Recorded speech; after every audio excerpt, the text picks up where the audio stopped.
안녕하세요. 저는 40대 후반에 접어든 주부입니다. 비록 20년 가까이 시댁에서 괴롭힘당하며 지옥 같은 나날들을 보냈지만 그래도 저에게는 가장 큰 자산, 우리 아들이 남았네요. 저희 친정은 제가 어렸을 때부터 하루 벌어 하루 살기 바빴습니다. 처음부터 가난했던 건 아니었습니다. 제가 국민학교 다닐 때까지만 해도 저희 집은 그래도 지역에서 꽤나 큰 과수원을 가지고 있었습니다. 하지만 저희 집 과수원을 노린 동네 사람들의 농간에 저희 아버지는 도박판에 빠지게 되었고, 과수원이 사라지고 저희가 남의 집 일손으로 팔려다니기까지는 3개월이 채 걸리지 않았습니다. 어린 나이에 아버지를 원망하기보다는 전 빨리 돈을 벌어서 우리 가족을 부양해야겠다는 생각밖에 없었습니다. 저는 그렇게 중학교만 간신히 졸업하고 고등학교 진학은 포기하게 되었습니다. 그래도 죽으란 법은 없다고 느낀 게 때마침 읍에 있던 꽤 큰 규모의 의류 공장에서 사람을 구하더라고요. 아무래도 남의 집 일손으로 팔려다니는 것보다는 페이가 좋았기에 저는 따져볼 것도 없이 공장에 들어갔죠. 때마침 물량이 늘어나면서 야간 근무도 해야 했고 공장에서는 숙식까지 제공해주기로 했습니다. 저에게는 돈을 모을 수 있는 더할 나위 없는 최고의 기회였죠. 그곳에서 그렇게 2년을 일했을 때 남편을 만나게 되었습니다. 남편은 공장으로 매일 저녁 상차하러 오는 용달기사였죠. 밤에 일하고 낮에 쉬는 남편에게도 여자 만날 기회는 흔치 않았을 거예요. 저 또한 마찬가지였고, 당시에는 저 말고는 다들 10살 이상 차이 나는 언니들이었으니까 가장 어렸던 제가 남편 눈에 들 수밖에 없었겠죠. 저희는 그렇게 연애를 할 것도 없이 밖에서 3번 만나고 결혼 얘기가 나왔습니다. 저희 집에서도 저에게 해줄 수 있는 다른 옵션이 없었기에 결혼을 찬성하셨고 시댁 또한 마찬가지였습니다. 그렇게 제가 20살이 되자마자 이렇다 할 식도 올리지 않고 저희는 바로 혼인신고하고 시댁에서 같이 살기 시작했습니다. 그리고 얼마 지나지 않아서 임신 사실을 알게 되었습니다. 이제 막 돈독이 올라서 더 벌고 싶었지만 전 결혼하면 바로 아이 갖는 게 맞는 줄 알았습니다. 고등학교도 못 가고 취업을 했던 터라 친구들과 연락도 다 끊겼기에 제가 의지할 거라고 시댁밖에 없었죠. 그렇게 사회생활도 포기하고 저는 집에서 임신한 몸으로 시집살이를 시작했습니다. 그땐 누구나 시집살이 하는 거라고 생각했고 힘들다고 더 힘든 친정에 전화도 할 수는 없었죠. 저는 그저 묵묵히 참고 버티는 수밖에 없었습니다. 그렇게 저는 아이를 낳고 딱 일주일 쉬었습니다. 그러던 중 남편이 도박에 손을 뻗는 바람에 저희 집 보물리로 남편의 트럭이 넘어가 버렸습니다. 남편은 나 몰라라 하고 있고 시어머니도 한숨만 쉴 뿐 이렇다 할 해결 방안이 없더라고요. 저는 조용히 여쭤보았습니다. 제가 다시 복직하는 게 어떻겠냐고요. 다른 옵션이 없었기에 시어머니도 허락하셨죠. 그래도 일 다니는 동안 열심히 했기에 공장에서도 저를 위해 자리를 마련해 주셨고 저는 다시 돈을 벌 수 있게 되었습니다. 하지만 그 또한 쉽지는 않았습니다. 새벽에 누구보다 일찍 일어나서 가족들 식사 준비를 다 해놓고 출근해야 했고 퇴근하자마자 집에 와서 저녁 준비하고 집안일하고 아이돌 보고 해야 했습니다. 남편은 남자란 이유로 아무것도 하지 않았지만 전 다들 그렇게 사는 줄 알고 반항할 생각조차 하지 못했습니다. 그러면서 아이가 조금씩 커가는 동안에도 남편은 이렇다 할 직업 없이 어쩌다 한번 공사인부로 나가는 게 전부였습니다. 그렇게 저는 시댁에서 시집살이는 시집살이대로 하면서 직장 생활하면서 육아까지 하는 살인적인 삶을 아이가 초등학교 졸업할 때까지 이어나갔습니다. 그나마 다행인 건 애아빠가 탱자탱자 노는 모습을 아이가 보고 닮아갔을 수도 있는데 고생하는 저를 보고 일찍이 철이 들었더라고요. 아침을 제가 준비해놓고 나가면 저녁에 우리 아들이 일찍 와서 집안일이며 저녁 준비까지 해두곤 했습니다. 손주가 식사 준비하는 꼴이 보기 싫었던 시어머니가 대신 해주시기도 하고요. 심지어 제가 무슨 복인지 아들은 학교 성적 또한 항상 상위권을 놓치지 않더라고요. 이제라도 내 험난했던 삶, 우리 아들 크는 재미로 보상받나 보다 했습니다.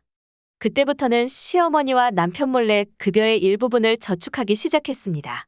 지금처럼 버는 족족 가져다 줬다간 나중에 우리 아들 대학 등록금조차 못 내줄 것 같더라고요. 들키면 물론 큰일 나겠지만 저에게 있어서 그런 건 아무 문제가 되지 않았습니다. 삶에 지쳐서 한 번씩은 집에서 팔자 좋게 늘어져 있는 남편에게 나가서 뭐라도 좀 하라고 하면 시어머니는 득달같이 와서 어디 남편한테 큰 소리냐고 저를 혼내시곤 했습니다. 백수 남편의 노인네가 뭐가 그리 무서워서 그렇게 벌벌 떨며 살았는지 모르겠습니다. 지금 생각해보면 그게 아마 요새 얘기하는 가스라이팅이 아니었나 싶네요. 시어머니가 하는 얘기라면 무조건 들어야지. 안 들으면 혼나니까. 근데 그게 20살 때부터 시작되었으니 얼마나 세뇌가 되었겠어요.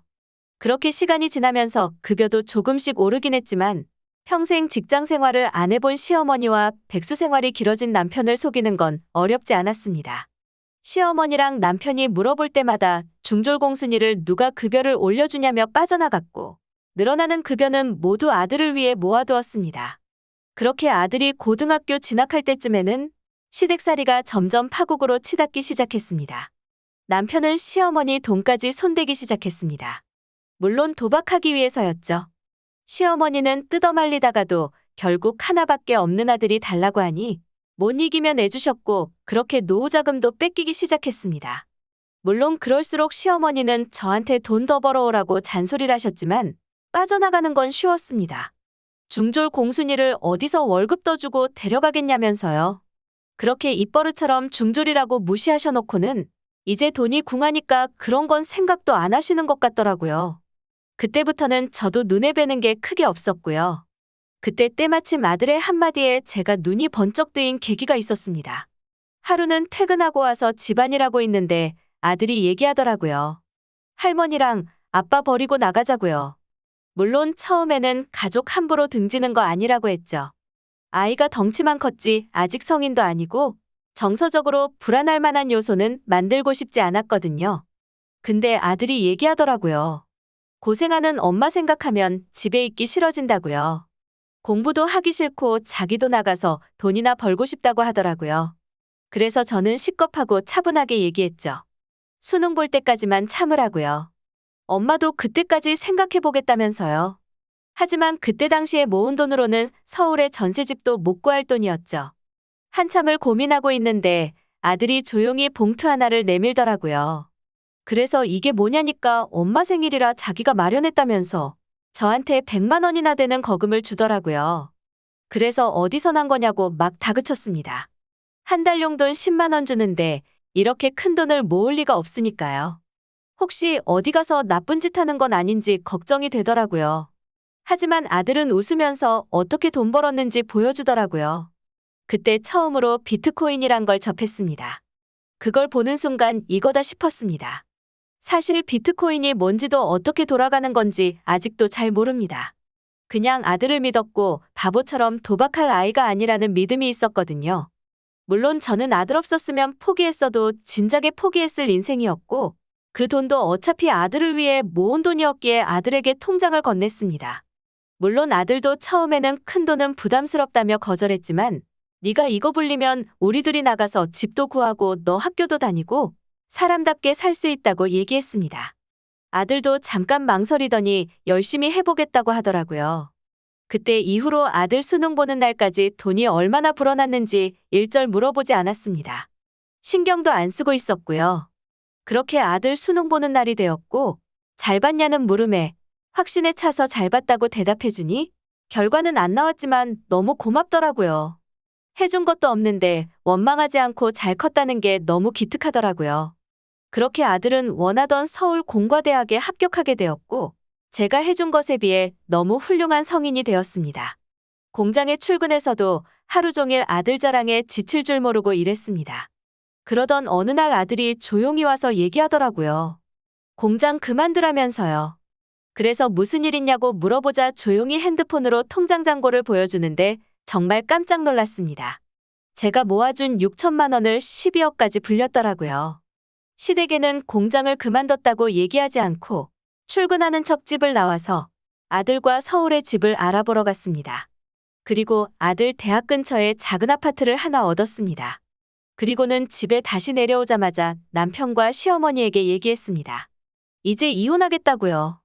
당연히 저보고 못 배운 게 어디서 무슨 소리를 듣고 와서는 이혼이냐며 이 집 떠나면 절 어디서 받아줄 것 같냐고 하시더라고요. 상관없다고 이제 누구한테 의지할 생각도 없고 더 이상 이렇게 홀대받으면서 당신들 부양할 마음도 없다고요. 시어머니가 제 머리채를 잡으시려고 했지만 잽싸게 몸을 돌려 피했습니다. 그리고 얘기했죠.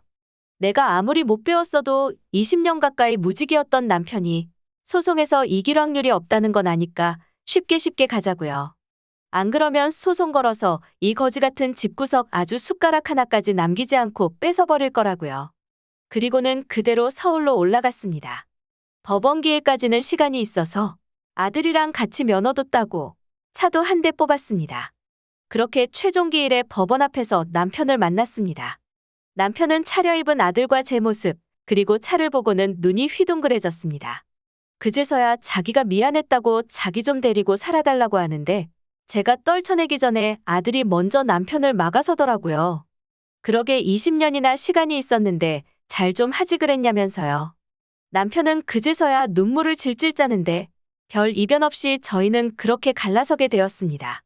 지금은 남은 돈으로 대출 끼고 상가 매입해서 월세 받으면서 살고 있습니다. 20년 지옥 같았지만 그래도 아들 덕분에 보상받은 기분이 들어서 그래도 잘 살았구나 하는 생각이 드네요. 시댁 근황 들어보니 남편은 아무것도 할 줄 아는 게 없어서 공사 현장에서도 안 부르고 결국 시어머니가 읍내 식당에서 일하신다고 하더라고요. 이야기 들어주셔서 감사합니다. 구독과 좋아요 눌러주시면 재밌는 이야기 준비하겠습니다.